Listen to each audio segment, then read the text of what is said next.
Dengan mempelajari Sirah Nabawiyah, maka makin menambah kecintaan kepadanya. Semoga yang subscribe juga dimudahkan jalannya menuju surga. Silahkan tekan tombol like supaya postingan ini semakin tersebar. Dan tulis doa serta hajat pemirsa di kolom komentar. Semoga semakin banyak yang mengaminkan, maka semakin cepat terkabul. Nabi Sulaiman alaihi salam adalah manusia terkaya sepanjang sejarah kehidupan manusia di muka bumi. Dalam beberapa kitab suci seperti Al-Quran, Alkitab, dan Injil, Nabi Sulaiman alaihi salam dijelaskan sebagai manusia terkaya yang pernah hidup di muka bumi. Tidak ada satupun manusia yang bisa mengalahkan total kekayaannya hingga hari kiamat tiba. Para arkeolog telah menemukan situs peninggalan sejarah Islam yang mengungkap total kekayaan Nabi Sulaiman alaihi salam.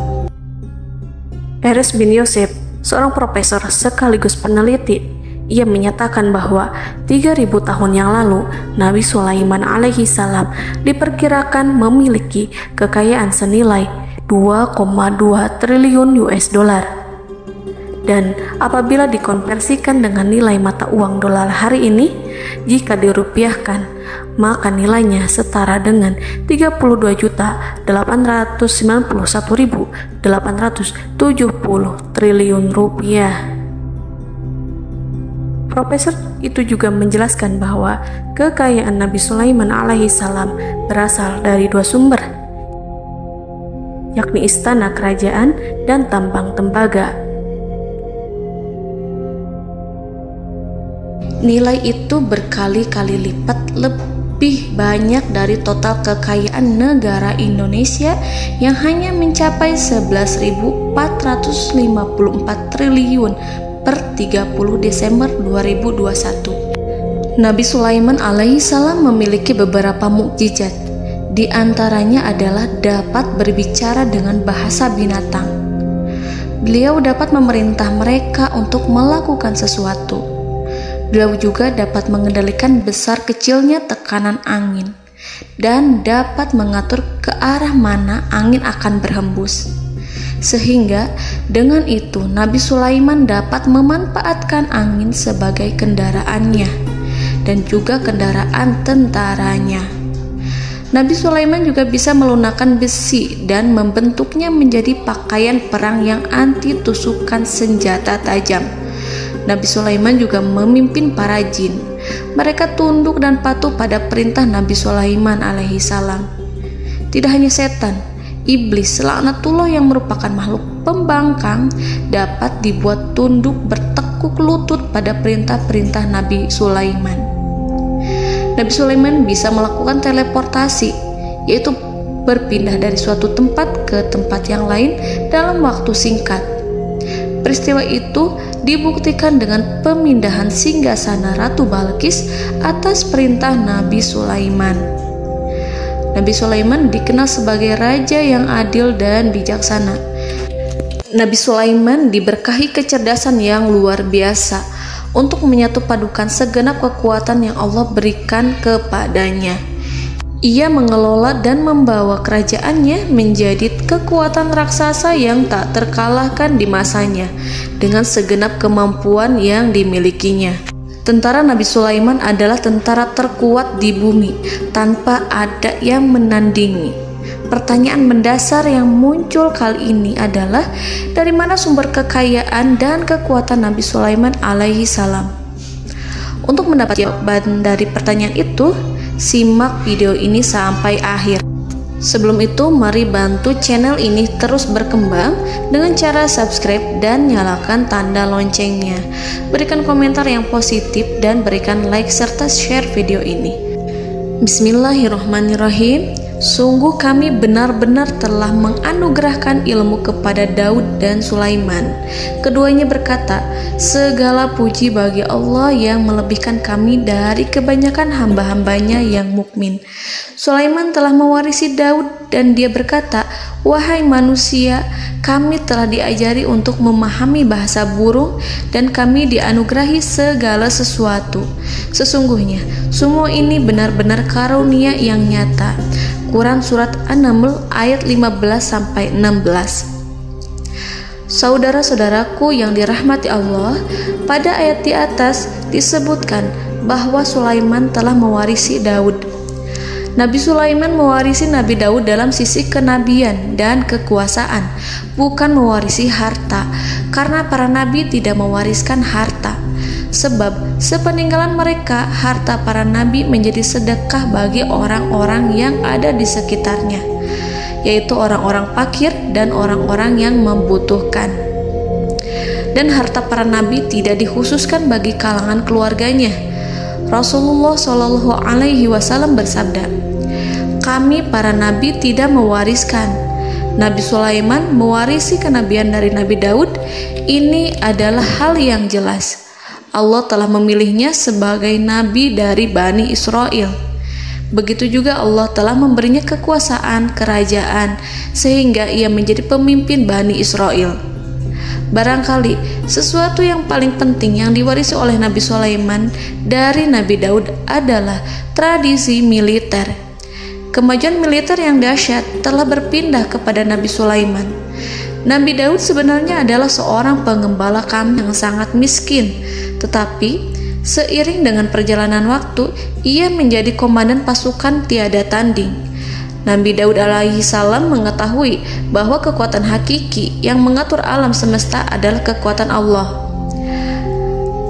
Ketika Nabi Daud mengelurkan tangannya dan memegang potongan batu, lalu beliau melemparkannya dengan ketepel ke arah Jalut, kepala Jalut retak dan ambruk menghantam tanah.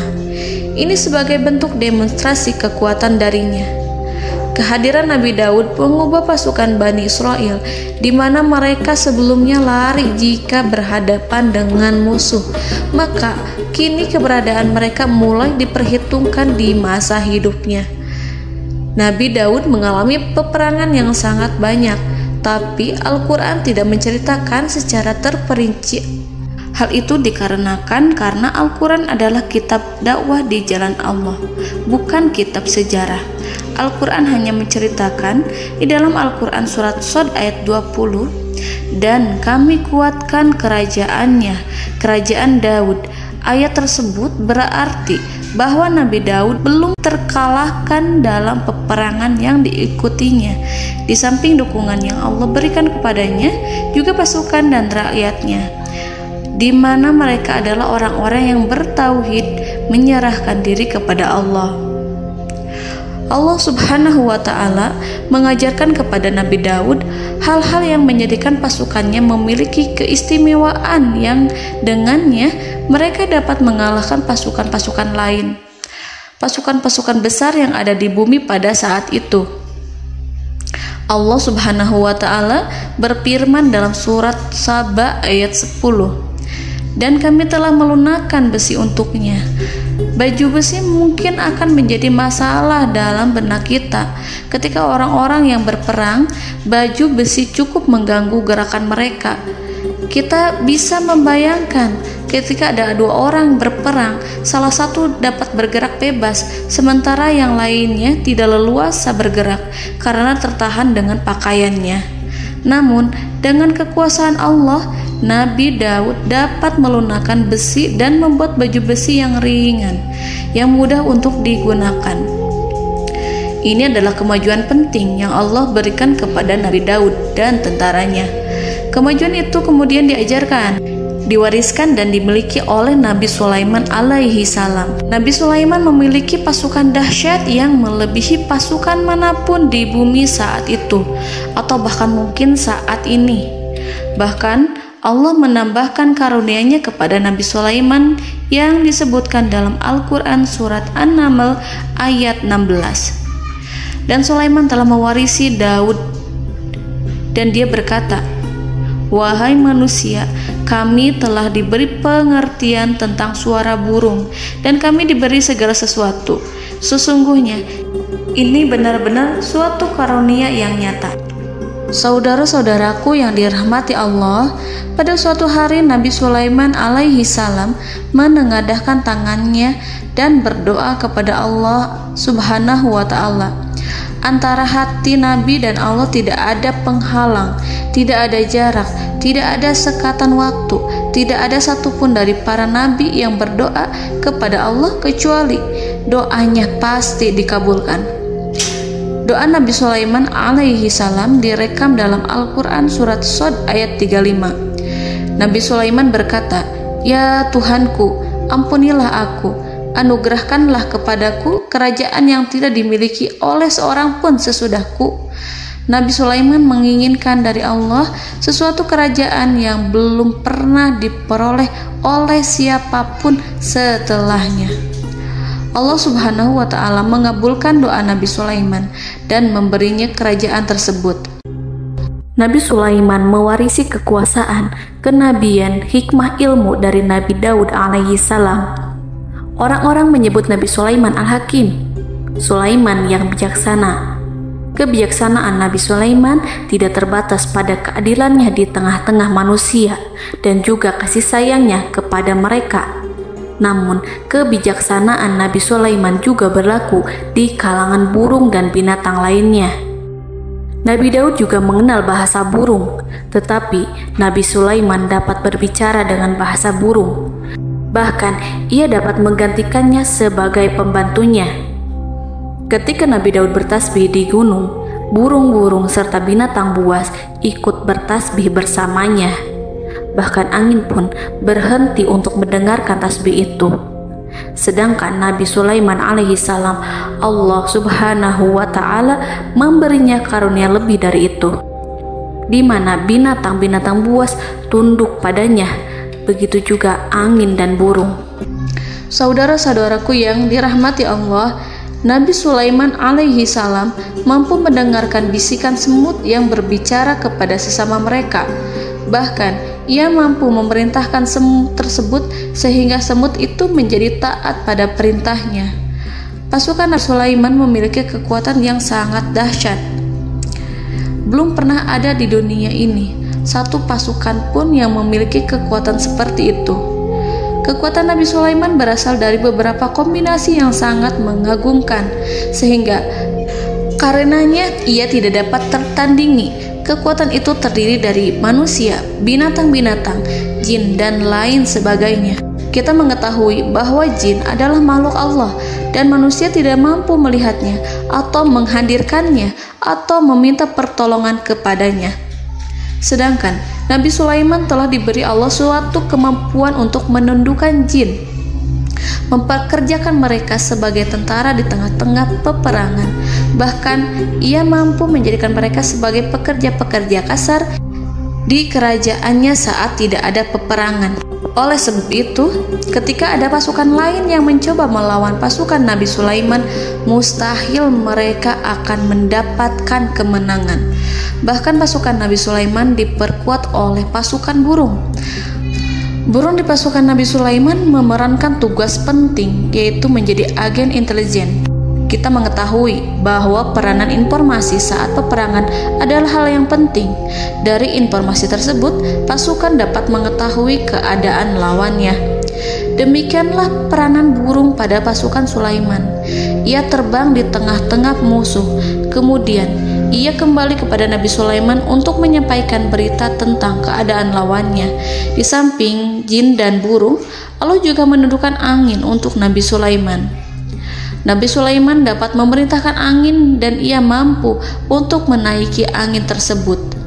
Dalam Al-Quran surat Shad ayat 36-40, Allah Subhanahu wa ta'ala berfirman, "Kami tundukkan kepada angin yang berhembus dengan baik menurut kemana saja yang dikehendaki Sulaiman. Dan kami tundukkan pula kepadanya setan-setan, semuanya ahli bangunan dan penyelam, dan setan yang lain yang terikat dalam belenggu. Inilah anugerah kami, maka berikanlah kepada orang lain atau tahanlah untuk dirimu tanpa perhitungan, dan sesungguhnya dia mempunyai kedudukan yang dekat pada sisi kami dan tempat kembali yang baik." Saudara-saudaraku yang dirahmati Allah, Allah Subhanahu wa Ta'ala juga memberikan kemampuan yang tak seorang pun dari para nabi mendapatkannya, yaitu kemampuan untuk memerintah setan. Setan adalah salah satu bagian dari jin. Ia adalah kelompok yang celaka dari bangsa jin. Kelompok ini sebenarnya tidak mampu dikuasai oleh manusia. Bahkan jin yang soleh tidak dapat mengatur setan. Adapun Nabi Sulaiman, Allah telah memberinya kekuasaan untuk menundukkan setan dan mempekerjakannya, bahkan mengikatnya dengan rantai serta menghukumnya jika ia menentang pada perintahnya. Setan membangun untuk Sulaiman istana-istana, patung-patung dan alat-alat perang. Bahkan setan-setan itu menyelam ke dasar lautan untuk mengeluarkan permata dan yakut untuk Sulaiman. Jika di antara setan yang menentang perintahnya, maka Nabi Sulaiman alaihi salam mengikatnya dengan rantai. Ini semua menunjukkan kekayaan Nabi Sulaiman dan kekuasaannya, di mana ia mampu mengatur banyak makhluk di bumi ini. Tentu saja, kemampuan itu semua adalah atas izin dari Allah Subhanahu wa Ta'ala sebagai mukjizat darinya. Allah Subhanahu wa Ta'ala berfirman dalam Al-Quran surat Saba ayat 12, dan sebagian dari jin adalah yang bekerja di hadapannya di bawah kekuasaannya dengan izin Tuhannya, dan siapa yang menyimpang di antara mereka dari perintah kami, maka kami rasakan kepadanya azab neraka yang apinya menyala-nyala. Para jin itu membuat untuk Sulaiman apa yang dikehendakinya, dari gedung-gedung yang tinggi, patung-patung, dan piring-piring yang besarnya seperti kolam, atau periuk yang tetap berada di atas tungku. Saudara-saudaraku yang dirahmati Allah, Nabi Sulaiman yang bijaksana adalah penguasa yang tak tertandingi di muka bumi. Meskipun memperoleh nikmat-nikmat khusus yang agung itu yang Allah berikan kepada Sulaiman, beliau tetap menunjukkan dirinya sebagai manusia yang paling banyak berzikir kepada Allah dan manusia yang paling banyak bersyukur di zamannya. Saudara-saudaraku yang dirahmati Allah, sebagaimana Allah Subhanahu wa Ta'ala memberikan nikmat kepada ayahnya Nabi Daud alaihi salam, di mana ia mampu melunakkan besi, dan Allah mengajarinya bagaimana cara mencairkan besi, maka Nabi Sulaiman alaihi salam dapat memanfaatkan tembaga yang cair untuk peperangan. Dan juga di saat perdamaian, pada saat peperangan, beliau mencampur tembaga dengan besi dan menjadikannya perunggu. Mereka menggunakan senjata-senjata perunggu dalam peperangan seperti pedang, baju besi, dan juga pisau. Senjata-senjata ini adalah senjata yang paling kuat pada saat itu. Sedangkan di saat damai, tembaga digunakan untuk membuat bangunan, perhiasan, dan sebagainya. Meskipun Nabi Sulaiman mendapatkan nikmat yang besar dan karunia yang khusus, Allah Subhanahu wa Ta'ala mengujinya dengan suatu ujian yang dahsyat. Ujian yang akan selalu datang kepada seorang hamba yang soleh. Ketika hamba itu mendapatkan kedudukan besar, maka ujiannya pun menjadi besar. Allah Subhanahu wa Ta'ala menguji Nabi Sulaiman dengan penyakit. Diceritakan oleh Fahru Roji, Nabi Sulaiman diuji dengan suatu penyakit yang keras, di mana kedokteran saat itu tidak dapat dan tidak mampu mengatasinya. Sakitnya Nabi Sulaiman sangat keras sehingga para dokter dari kalangan manusia ataupun jin tidak mampu menghilangkan penyakit itu. Lalu burung-burung menghadirkan rumput-rumput yang dianggapnya sebagai obat, tetapi Nabi Sulaiman tak kunjung sembuh. Semakin hari penyakit Nabi Sulaiman semakin menjadi-jadi, sehingga ketika Nabi Sulaiman duduk di atas kursi, ia duduk bagaikan tubuh tanpa roh. Seakan-akan ia mati karena saking keras penyakit yang dideritanya. Sakit yang diderita oleh Nabi Sulaiman alaihi salam berlangsung sangat lama. Namun Nabi Sulaiman tidak henti-hentinya berzikir kepada Allah dan meminta kesembuhan kepadanya, serta selalu beristighfar dan mengungkapkan rasa cinta kepadanya. Selesailah ujian Allah terhadap hambanya Nabi Sulaiman. Beliau pun sembuh Nabi Sulaiman merasakan kembali kesehatannya setelah ia mengetahui segala kejayaan dan segala kekuasaan serta segala kebesarannya tidak lagi mampu menghilangkan penyakit yang dideritanya kecuali jika Allah menghendaki. Saudara-saudaraku yang dirahmati Allah, Nabi Sulaiman telah membangun tempat ibadah, tempat sujud, sehingga manusia menyembah Allah di dalamnya. Orang-orang yang membangunnya berjumlah puluhan ribu orang. Tentu setiap kelompok dari mereka memiliki pekerjaan masing-masing. Di antara mereka ada yang mencairkan tembaga, di antara mereka ada yang tukang pahat, ada yang tukang ukir, ada yang membelah batu, ada yang memotong kayu, ada yang mendatangkan rumput-rumput dari Libanon, ada yang mendatangkan emas dan menjadikannya lempengan-lempengan yang mengkilat untuk menutupi kayu serta untuk melapisi dinding-dinding. Bahkan golongan jin pun membantu membangun tempat tersebut, tentu dengan perintah dan bimbingan Nabi Sulaiman. Mereka membuat patung-patung yang besar, membuat bejana yang besar untuk tempat makan para tentara dan pekerja, yaitu bejana seperti gunung. Karena saking berat dan besarnya, mereka juga membuat tempat-tempat minum yang besarnya seperti kolam. Nabi Sulaiman mengawasi para pekerjanya dan juga mengurusi masyarakatnya, di mana beliau mengenali problem mereka dan berusaha memecahkannya. Beliau juga mengawasi pasukan dari kalangan binatang dan burung. Beliau mengetahui apabila ada satu di antara mereka yang tidak datang, kemana ia pergi serta mengapa ia pergi. Nabi Sulaiman menguasai pengetahuan itu semua.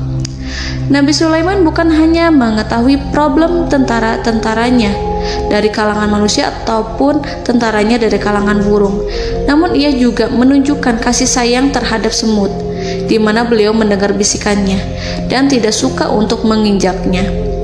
Nabi Sulaiman selalu menundukkan kepalanya ke bumi sebagai bentuk rasa rendah diri dan syukur kepada Allah.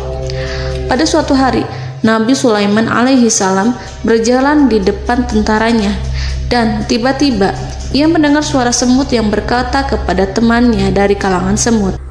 Hal itu terekam dalam Al-Quran surat An-Naml ayat 18-19. Wahai semut-semut, masuklah ke dalam sarang-sarangmu agar kamu tidak terinjak oleh Sulaiman dan tentaranya, sedangkan mereka tidak menyadarinya. Nabi Sulaiman alaihi salam tersenyum mendengar itu dan ia berdoa, "Ya Allah, ya Tuhanku, berilah aku ilham untuk tetap mensyukuri nikmat-Mu yang telah Engkau anugerahkan kepadaku dan kepada kedua orang ibu bapakku, dan untuk mengerjakan amal soleh yang Kau ridhoi, dan masukkanlah aku ke dalam rahmat-Mu, ke dalam golongan hamba-hamba-Mu yang soleh." Saudara-saudaraku yang dirahmati Allah, meskipun Nabi Sulaiman mendapatkan kekuasaan dan memiliki tentara yang besar, namun beliau menunjukkan kasih sayang terhadap bangsa semut. Beliau mendengarkan bisikannya dan melihat semut yang ada di depannya. Oleh karena itu, tak mungkin baginya untuk menginjak golongan semut itu. Nabi Sulaiman bersyukur kepada Allah telah memberinya nikmat, yaitu nikmat rahmat dan kasih sayang. Di samping itu, Nabi Sulaiman alaihi salam adalah orang paling kaya di dunia. Istananya terbuat dari kayu gaharu yang memiliki wangi harum. Istananya terbuat dari emas yang terkadang dari kristal. Beliau juga memiliki kursi besar yang terbuat dari emas dan permata. Istana Nabi Sulaiman merupakan istana yang paling besar di dunia. Nabi Sulaiman menggunakan pakaian dari emas dan permata. Meskipun demikian, Nabi Sulaiman tetap menunjukkan sebagai hamba yang berserah diri dan rendah diri di hadapan Allah Subhanahu wa Ta'ala. Nabi Sulaiman yang merendahkan diri di hadapan Allah, ia selalu sujud kepada Allah, sebagaimana ayahnya yang selalu bertasbih pada Allah. Nabi Sulaiman selalu melantunkan lagu-lagu cinta ilahi dan hanya memuji Allah Subhanahu wa Ta'ala. Pada suatu hari, Nabi Sulaiman alaihi salam mengeluarkan perintah kepada pasukannya untuk bersiap-siap. Kemudian, Nabi Sulaiman keluar dan memeriksa pasukannya satu demi satu. Kelompok yang pertama adalah kelompok manusia. Nabi Sulaiman memperhatikan kesiapan mereka. Lalu Nabi Sulaiman mengeluarkan perintah-perintah kepada mereka. Kemudian Nabi Sulaiman memeriksa kelompok jin dan menyampaikan perintahnya kepada mereka. Beliau memenjarakan jin yang tampak bermalas-malasan saat bekerja. Lalu beliau memeriksa binatang dan berkata kepada mereka, apakah mereka sudah makan dengan baik? Apakah mereka tidur dengan nyenyak? Apakah ada yang mengadu pada mereka, misalkan karena penyediaan makanan yang tidak layak? Apakah ada di sana yang sakit dan lain sebagainya? Ketika Nabi Sulaiman merasa puas dengan semuanya, Nabi Sulaiman memasuki tenda tempat berkumpulnya para burung. Nabi Sulaiman alaihi salam kemudian memasuki tenda tersebut, mengamati keadaan di sekitarnya, sehingga beliau mengetahui bahwa ada satu burung yang tidak hadir, yaitu burung hudhud. Mengapa aku tidak melihat burung hudhud? Burung-burung yang lain tampak terdiam sebagai penghormatan, dan mereka mendengarkan apa yang akan dikatakan pemimpin mereka. Nabi Sulaiman mengarahkan pandangannya pada semua burung dan tidak menemukan burung hudhud di antara mereka. Tak seekor burung pun yang mengetahui keberadaannya. Burung hudhud absen pada apel wajib kali ini. Nabi Sulaiman mulai menampakkan kemarahannya. Tiba-tiba, seekor burung kecil memberanikan diri untuk berkata kepada Nabi Sulaiman, "Wahai Nabi yang mulia, seharusnya hudhud ada bersamaku kemarin untuk melaksanakan tugas penyelidikan. Ia adalah pemimpin misi itu. Namun, burung hudhud belum datang. Oleh karena itu, aku tidak pergi bersamanya." Burung itu tampak gemetar. Nabi Sulaiman mengetahui bahwa hudhud tidak hadir dan tak seorang pun mengetahui kemana ia pergi. Burung hudhud pergi tanpa izin terlebih dahulu. Dalam keadaan marah, Nabi Sulaiman berkata, "Sungguh aku benar-benar akan mengazabnya dengan azab yang sangat keras atau benar-benar menyembelihnya, kecuali jika ia benar-benar datang kepadaku dengan alasan yang jelas." Kawanan burung-burung mengetahui bahwa Nabi Sulaiman sedang marah dan telah menetapkan untuk menyiksa burung hudhud atau menyembelihnya atau justru memaafkannya dengan syarat ia datang dengan membawa alasan yang dapat menyelamatkannya, atau dengan kata lain, burung hudhud dapat memastikan bahwa ia melaksanakan tugas yang penting. Nabi Sulaiman menunjukkan kemarahan yang besar sehingga siapapun akan merasa takut kepada Nabi Sulaiman yang marah. Nabi Sulaiman kemudian pergi dari tempat burung tersebut. Nabi Sulaiman masih memikirkan keadaan burung hudhud. Seharusnya burung hudhud menjadi bagian penting dari badan intelijen. Apakah ia pergi untuk menyingkap suatu, atau apakah ia pergi hanya untuk bermain-main? Nabi Sulaiman telah memperhatikan dan mengetahui bahwa burung hudhud adalah seekor burung yang cerdik dan juga fasih berbicara. Terkadang Nabi Sulaiman mendapati burung hudhud sedang bermain-main dan menunda-nunda pekerjaannya. Namun ketika Nabi Sulaiman melihatnya, burung hudhud memahami bahwa perbuatannya tidak benar. Oleh karena itu, ia tidak boleh menyampur adukan antara waktu serius dan waktu bermain. Tidak lama setelah itu, burung hudhud tiba di tempat para burung. Burung-burung yang lain berkata kepadanya, "Wahai hudhud, pergilah engkau ke tempat Nabi Sulaiman. Jika ia mengetahui bahwa engkau telah sampai, jiwamu benar-benar terancam." Mendengar itu, burung hudhud segera beranjak. Ia terbang menemui Nabi Sulaiman. Pada waktu itu, Nabi Sulaiman sedang duduk bersama tentaranya yang lain. Burung hudhud berdiri. Ia telah merencanakan untuk memulai pembicaraan dengan Nabi Sulaiman sebelum Nabi Sulaiman bertanya kepadanya kemana dia pergi. Ini sebagai bukti bahwa hudhud telah melaksanakan suatu tugas yang penting. Dalam Al-Quran Surat An-Naml ayat 22, burung hudhud berbicara, "Aku telah mengetahui sesuatu yang kamu belum mengetahuinya, dan kubawa kepadamu dari negeri Saba suatu berita penting yang diyakini seakan-akan burung hudhud hendak berkata, 'Aku adalah hudhud yang miskin, tapi aku mengetahui apa yang tidak engkau ketahui, dan aku telah datang kepadamu dari kerajaan Saba dengan membawa berita yang sangat penting.'" Nabi Sulaiman tampak terdiam menunggu hudhud menyelesaikan kisahnya. Dalam surat An-Naml ayat 23-24, burung hudhud berkata, Sesungguhnya aku menjumpai seorang wanita yang memerintah mereka. Dia dianugerahi segala sesuatu serta mempunyai singgasana yang besar. Aku mendapati dia dan kaumnya menyembah matahari selain Allah. Dan setan-setan telah menjadikan mereka memandang indah perbuatan-perbuatan mereka, lalu menghalangi mereka dari jalan Allah, sehingga mereka tidak mendapat petunjuk. Burung hudhud diam. Nabi Sulaiman merasa bahwa hudhud menunjukkan kepasihan lisannya. Nabi Sulaiman berkata dalam Quran surat An-Naml ayat 27 sambil menunjukkan senyum manisnya. Nabi Sulaiman berkata, "Akan kami lihat apakah kamu benar wahai hudhud, ataukah kamu termasuk orang-orang yang berdusta." Seakan-akan burung hudhud ingin mengatakan, "Aku tidak berbohong, wahai Nabi yang mulia." Namun diamnya Sulaiman membuat takut sehingga burung hudhud terdiam. Nabi Sulaiman terdiam karena berpikir, lalu ia memutuskan sesuatu setelah itu. Beliau melihat kepada lainnya dan meminta secari kertas.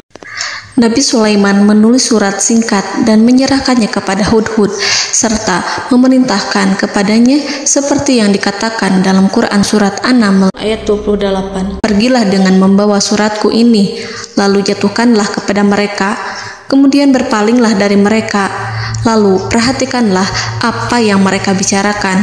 Al-Quranul Karim hanya menceritakan dalam Quran surat An-Naml bagaimana perginya hudhud dan bagaimana ia menyerahkan surat itu. Lalu Al-Quran langsung menyebut keadaan kerajaan Balqis yang saat itu sedang membaca surat di depan para pembesar kerajaan dan para menterinya. Dalam Al-Quran surat An-Naml ayat 29-31 berkatalah Balqis, "Wahai pembesar-pembesar, sesungguhnya telah dijatuhkan kepadaku sebuah surat yang mulia. Sesungguhnya surat ini dari Sulaiman, dan sesungguhnya isinya dengan menyebut nama Allah yang Maha Pengasih lagi Maha Penyayang, bahwa janganlah kalian berlaku sombong terhadapku, dan datanglah kepadaku sebagai orang yang berserah diri." Saudara-saudaraku yang dirahmati Allah, dalam surat tersebut Nabi Sulaiman menyebutkan supaya mereka menyerahkan diri dan tunduk kepada perintah Nabi Sulaiman. Nabi Sulaiman memerintahkan agar mereka meninggalkan penyembahan terhadap matahari. Nabi Sulaiman tidak mempersoalkan akidah mereka dan tidak memuaskan mereka dengan apapun. Nabi Sulaiman hanya memerintahkan bahwa ia berada di atas kebenaran. Bukankah ia didukung kekuatan yang berlandaskan keyakinan yang dimilikinya? Nabi Sulaiman hanya memerintahkan mereka agar tunduk dan patuh kepadanya. Ratu Sabak menyampaikan surat tersebut di tengah-tengah kaumnya.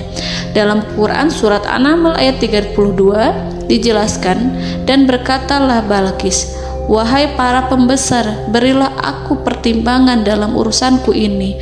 Aku tidak pernah memutuskan sesuatu persoalan sebelum kamu berada dalam majelisku." Saudara-saudaraku yang dirahmati Allah, para pembesar istana Balqis menentang surat tersebut. Isi surat itu membangkitkan kesombongan kaum Sabak, di mana mereka merasa lebih kuat. Mereka mengetahui bahwa di sana ada seorang yang mencoba menentang mereka dan mengisyaratkan peperangan kepada mereka. Lalu ia meminta kepada mereka untuk memenuhi syarat-syaratnya sebelum terjadinya peperangan dan kekalahan. Dalam surat An-Naml ayat 33, mereka menjawab, "Kita adalah orang-orang yang memiliki kekuatan dan juga memiliki keberanian yang sangat besar dalam peperangan. Dan keputusan berada di tanganmu, wahai rajaku. Maka pertimbangkanlah apa yang akan kamu perintahkan." Saudara-saudaraku yang dirahmati Allah, para pembesar kaum Sabak seakan ingin berkata, "Kita siap untuk melaksanakan perang." Tampaknya ratu itu memiliki kebijakan yang lebih baik dari pembesar kaumnya. Surat Sulaiman itu membuatnya berpikir lebih jernih dan lebih berhati-hati. Ia berusaha sebisa mungkin menghindari peperangan. Ratu itu berpikir dalam tempo yang lama. Nama Sulaiman tidak diketahuinya dan ia pun belum pernah mendengarnya.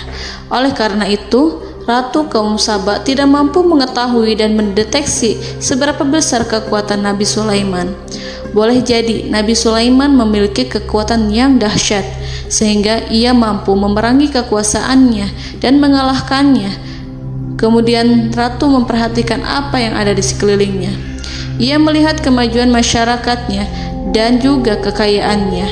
Barangkali ia mengira bahwa Nabi Sulaiman iri terhadap kemajuan dan kekayaannya itu, sehingga Nabi Sulaiman ingin menyerangnya.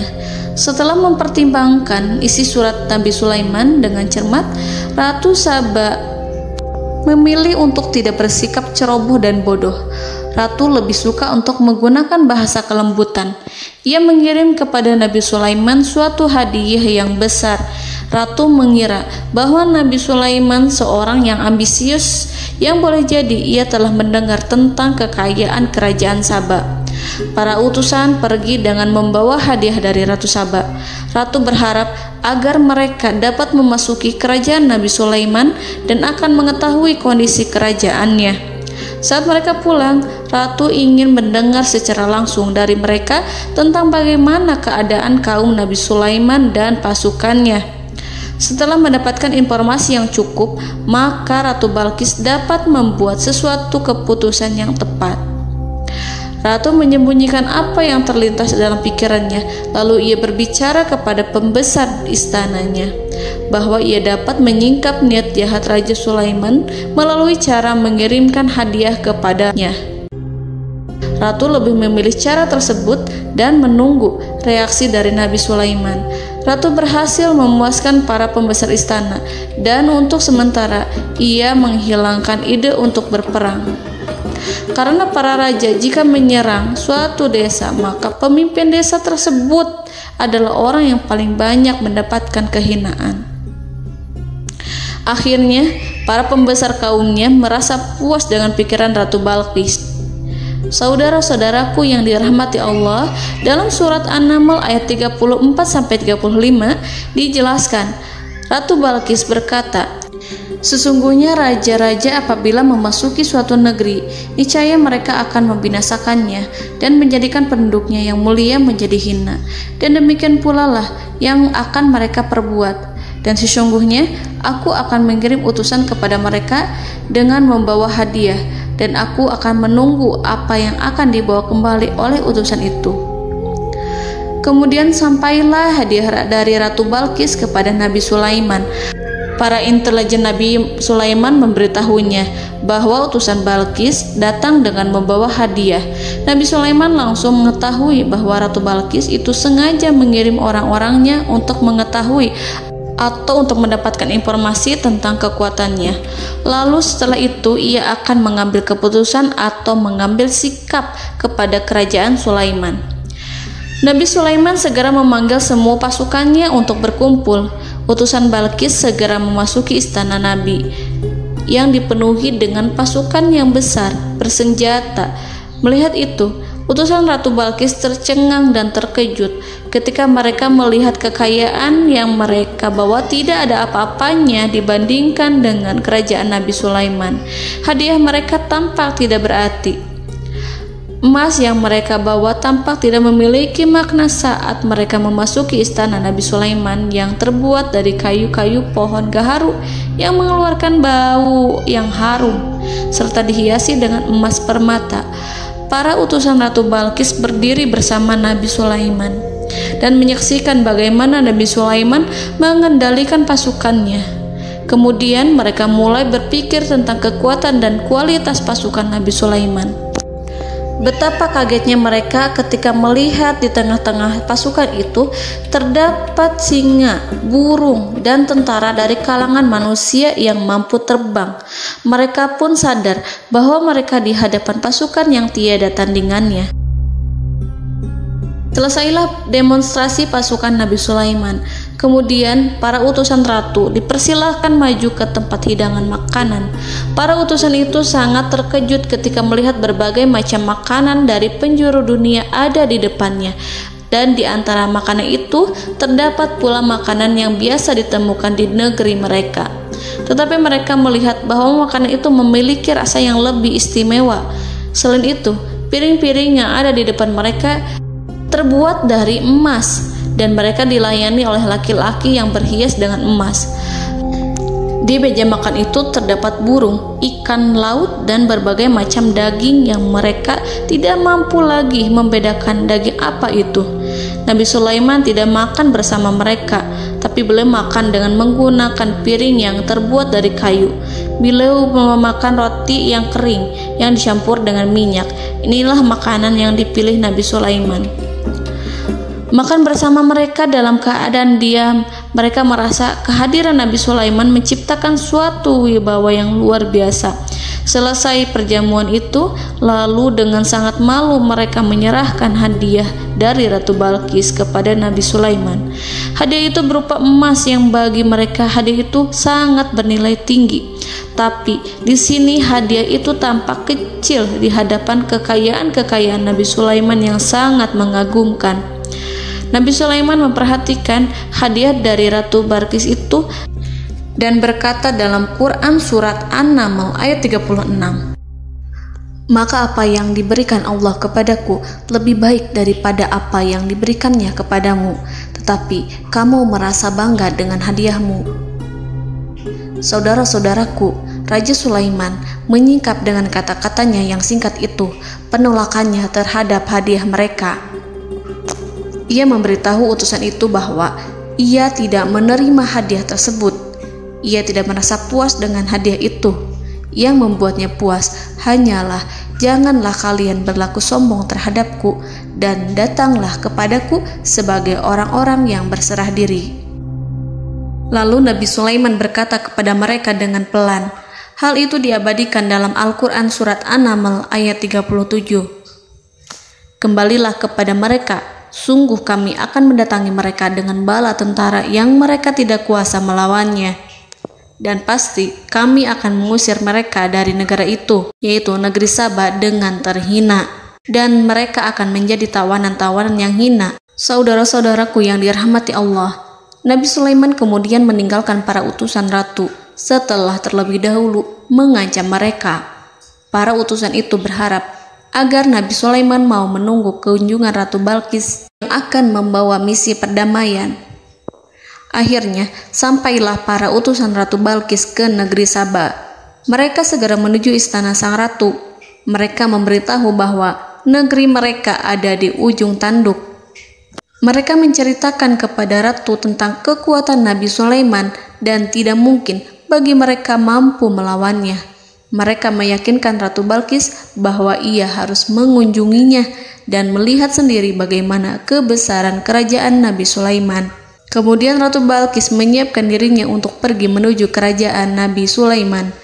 Nabi Sulaiman duduk di kursi kerajaan di tengah-tengah para pembesarnya dan para menterinya, serta para komandan pasukannya. Beliau berpikir tentang sosok Balqis. Nabi Sulaiman mengetahui bahwa Balqis menuju tempatnya. Balqis dikelilingi rasa takut. Nabi Sulaiman berpikir sejenak tentang bagaimana matahari disembah. Ia memikirkan bagaimana informasi yang diterima oleh intelijennya tentang kemajuan kerajaan Balqis dalam bidang kesenian dan ilmu pengetahuan.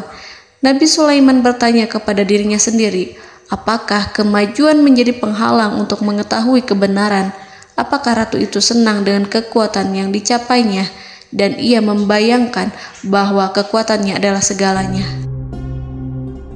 Dengan kemajuan yang dimilikinya, Nabi Sulaiman ingin membuat kejutan agar ratu mengetahui bahwa Islam yang diyakini oleh Nabi Sulaiman adalah satu-satunya yang mampu mendatangkan kemajuan dan kekuatan yang hakiki, sehingga ia dapat membandingkan antara keyakinannya dalam menyembah matahari beserta kemajuan yang dicapainya dengan keyakinan Nabi Sulaiman beserta kemajuan yang diraihnya. Saudara-saudaraku yang dirahmati Allah, para mata-mata Nabi Sulaiman telah memberitahunya bahwa hal yang sangat disegani dan dikagumi oleh kaum Balqis adalah kerajaan Saba, yaitu singgasana Ratu Balqis. Singgasana itu terbuat dari emas dan batu delima. Singgasana tersebut dijaga oleh penjaga yang sangat disiplin, di mana mereka tidak pernah lalai sedikit pun. Oleh karena itu, sangat tepat apabila Nabi Sulaiman menghadirkan singgasananya di sini, di kerajaannya. sehingga ketika ratu tiba, maka ia dapat duduk di atasnya. Nabi Sulaiman ingin membuat kejutan kepadanya dan menunjukkan bahwa kemampuannya tersebut yang berlandaskan pada keislaman. Nabi Sulaiman melakukan yang demikian itu dengan harapan agar si ratu tunduk kepadanya. Ide itu terlintas dalam diri Nabi Sulaiman. Lalu ia mengangkat kepalanya dan menoleh kepada anak buahnya.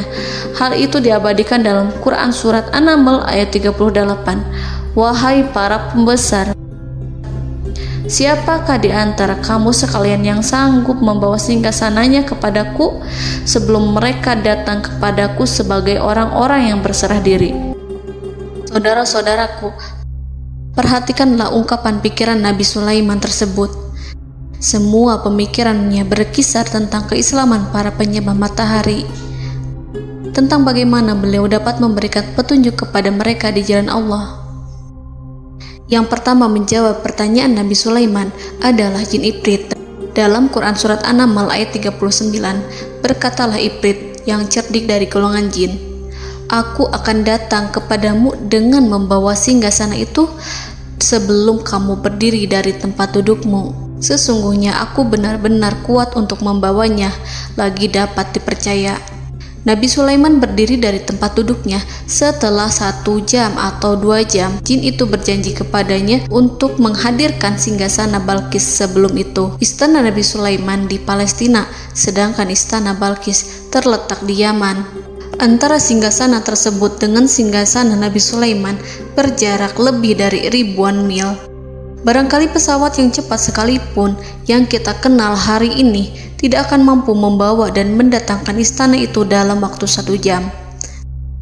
Tetapi masalahnya di sini, berhubung dengan kekuatan jin yang serba misterius, Nabi Sulaiman tidak mengomentari sedikit pun terhadap apa yang dikatakan oleh Ifrit. Nabi Sulaiman tampak menunggu tanggapan lain yang mampu menghadirkan singgasana Balkis yang lebih cepat dari jin Ifrit. Nabi Sulaiman menoleh kepada seorang yang di sana, yang duduk di atas naungan. Hal itu diceritakan dalam Al-Quran Surat An-Naml ayat 40. Berkatalah seseorang yang mempunyai ilmu dari Alkitab, "Aku akan membawa singgasana itu kepadamu sebelum matamu berkedip." Maka tatkala Sulaiman melihat singgasana itu terletak di hadapannya, ia pun berkata, "Ini termasuk karunia Tuhanku untuk menguji aku. Apakah aku akan bersyukur atau mengingkari nikmatnya? Dan barang siapa yang bersyukur, maka sesungguhnya dia bersyukur untuk kebaikan dirinya sendiri. Dan barang siapa yang ingkar, maka sesungguhnya Tuhanku maha kaya lagi maha mulia." Saudara-saudaraku, belum lama seseorang yang mempunyai ilmu dari Alkitab menyatakan kalimatnya, sehingga singgasana itu tiba-tiba ada di depan Nabi Sulaiman, yang mampu menghadirkan singgasana itu lebih cepat dari kedipan mata. Al-Quranul Karim tidak menyingkap kepribadian seseorang yang menghadirkan singgasana itu. Al-Quran hanya menggarisi bahwa orang itu mempunyai ilmu dari Alkitab. Al-Quran tidak menjelaskan kepada kita apakah ia seorang malaikat ataukah manusia ataukah jin. Al-Quran sengaja tidak menyingkap hakikat kitab yang dimaksud. Saudara-saudaraku yang dirahmati Allah, setelah melihat singgasana itu, Nabi Sulaiman bersyukur kepada Allah. Ia mulai memperhatikan singgasana sang ratu. Singgasana tersebut merupakan simbol pembangunan dan juga kemajuan, tetapi tampaknya ia hanya sesuatu yang biasa saja jika dibandingkan dengan kekuasaan dan kebesaran ciptaan yang dibuat oleh manusia dan jin di kalangan istana Nabi Sulaiman. Nabi Sulaiman memikirkan dalam tempo yang sangat lama singgasana Ratu Balkis itu. Kemudian beliau memerintahkan agar singgasana itu diperbaiki, sehingga saat Ratu Balkis datang, dia akan mengujinya. Apakah Ratu Balkis dapat mengenali singgasananya ataukah tidak? Dalam Al-Quran Surat An-Naml ayat 41, Nabi Sulaiman berkata, "Ubahlah baginya singgasananya, maka kita akan melihat apakah dia mengenal ataukah dia termasuk orang-orang yang tidak mengenalnya." Saudara-saudaraku yang dirahmati Allah, Nabi Sulaiman memerintahkan agar dibangun istana yang akan digunakan untuk menyambut Ratu Balkis. Nabi Sulaiman memilih tempat di laut, dan ia memerintahkan agar dibangun suatu istana di mana sebagian besarnya terdiri dari air laut. Nabi Sulaiman memerintahkan agar lantainya itu terbuat dari kaca yang tebal dan kuat, sehingga orang-orang yang berjalan di atas istana itu akan dapat melihat di bawahnya ada ikan-ikan berwarna-warni yang berenang-renang. Dan mereka akan melihat rumput-rumput laut yang bergerak-gerak. Akhirnya, selesailah pembangunan istana itu. Saking bersihnya kaca lantainya, sehingga tampak di sana tidak ada kaca. Burung hudhud memberitahu Nabi Sulaiman bahwa Balqis telah sampai dekat kerajaannya. Kemudian Ratu Balqis datang.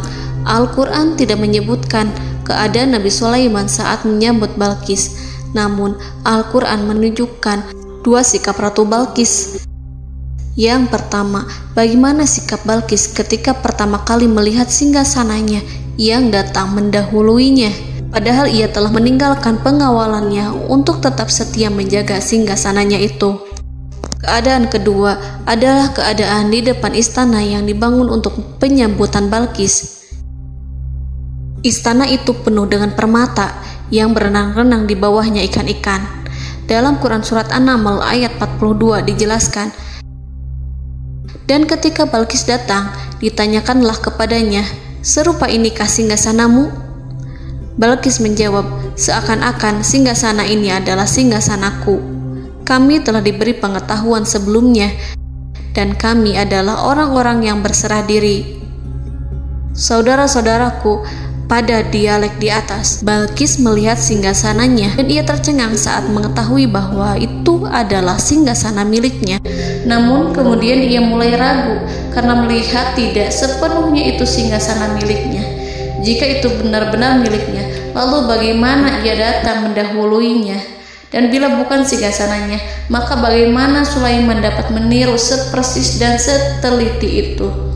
Padahal Sulaiman tidak pernah sekalipun ke kerajaannya. Nabi Sulaiman berkata saat melihat Balqis mengamati singgasananya, "Apakah ini singgasanamu?" Balqis terlihat sangat kebingungan, namun setelah itu ia menjawab, "Sepertinya benar." Nabi Sulaiman berkata, "Kami telah diberi ilmu sebelumnya dan kami sebagai orang-orang muslim." Saudaraku yang dirahmati Allah, melalui pertanyaan Nabi Sulaiman ingin mengisyaratkan kepada Balqis agar ia membandingkan antara keyakinannya beserta ilmu yang dicapainya dengan keyakinan Nabi Sulaiman yang muslim beserta pengetahuan yang telah diraihnya. Penyembahan terhadap matahari dan pencapaian ilmu yang dicapai oleh Ratu Balqis tanpa tidak ada apa-apanya dibandingkan dengan ilmu Nabi Sulaiman dan keislaman. Nabi Sulaiman telah mendahuluinya dalam bidang ilmu karena keislamannya. Karena itu, sangat mudah baginya untuk mengungguli Balqis dalam ilmu-ilmu yang lainnya.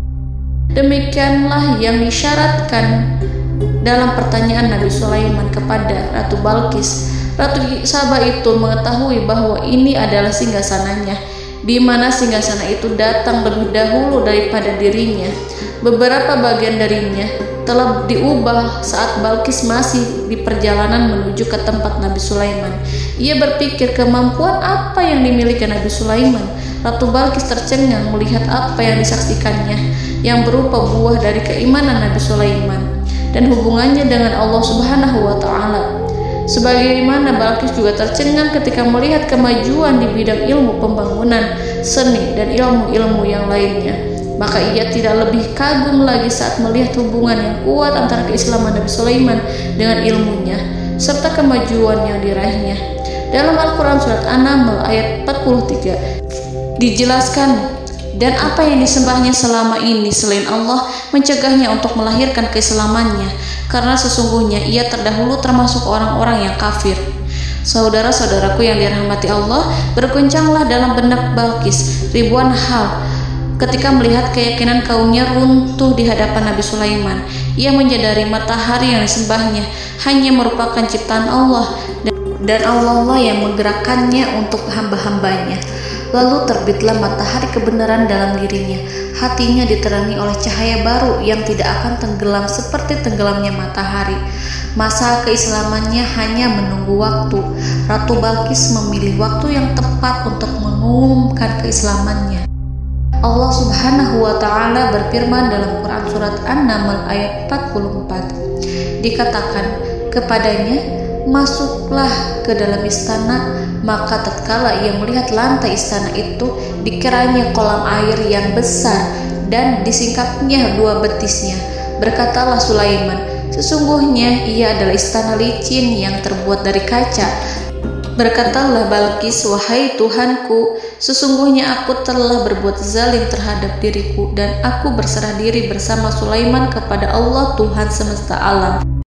Saudara-saudaraku yang dirahmati Allah, dikatakan kepada Balqis, masuklah ke dalam istana. Ketika ia masuk, maka ia tidak menyaksikan adanya kaca, tetapi ia melihat air, sehingga ia mengira akan bersinggungan dengan air. Lalu ia menyingkapkan sedikit bajunya agar bajunya itu tidak basah. Nabi Sulaiman mengingatkannya tanpa melihatnya agar ia tidak khawatir terhadap pakaiannya, karena pakaiannya tidak akan basah sebab di sana tidak ada air. Itu sekedar kaca yang halus, yang saking halusnya sehingga ia tidak tampak. Pada kesempatan itulah Balqis mengumumkan keislamannya yang mengakui kelalimannya, dan ia menyatakan menyerahkan diri kepada Nabi Sulaiman dan kepada Allah Tuhan semesta alam. Lalu kaumnya pun mengikutinya dan mereka memeluk Islam. Balqis menyadari ia berhadapan dengan penguasa yang terbesar di bumi dan Nabi Allah yang mulia. Untuk pertama kalinya, wajah Sulaiman tampak dihiasi dengan senyuman yang menunjukkan kepuasannya sejak Balqis mengunjunginya. Demikianlah Nabi Sulaiman mewujudkan kejayaannya yang hakiki dan menyebarkan cahaya Islam di muka bumi. Saudara-saudaraku, Al-Quran tidak menyebutkan kisah Balqis setelah keislamannya. Para ahli tafsir mengatakan bahwa ia menikah dengan Nabi Sulaiman. Selain itu, ada yang mengatakan bahwa ia menikah dengan salah satu orang dekat Nabi Sulaiman. Ada juga yang mengatakan bahwa sebagian Raja Habasyah adalah keturunan dari buah perkawinan ini. Wallahu a'lam bishawab. Saudara-saudaraku yang dirahmati Allah, Nabi Sulaiman hidup di tengah-tengah kejayaan dan kemuliaan di bumi. Kemudian Allah menetapkan kematian untuknya, sebagaimana kehidupan Sulaiman berada di puncak kemuliaan dan kejayaan yang penuh dengan keajaiban yang luar biasa, maka kematiannya pun merupakan tanda-tanda kebesaran Allah yang penuh dengan keajaiban. Demikianlah bahwa kematiannya sesuai dengan kehidupannya, sesuai dengan kejayaannya.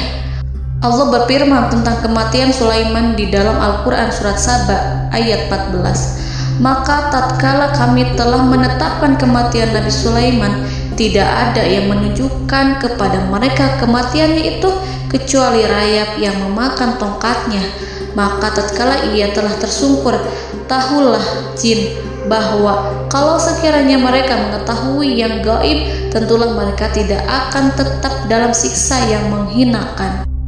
Saudara-saudaraku, kemampuan Nabi Sulaiman untuk menundukkan jin dan mempekerjakan mereka serta hubungan mereka dengan semua itu menimbulkan fitnah di tengah-tengah manusia dalam hal tertentu.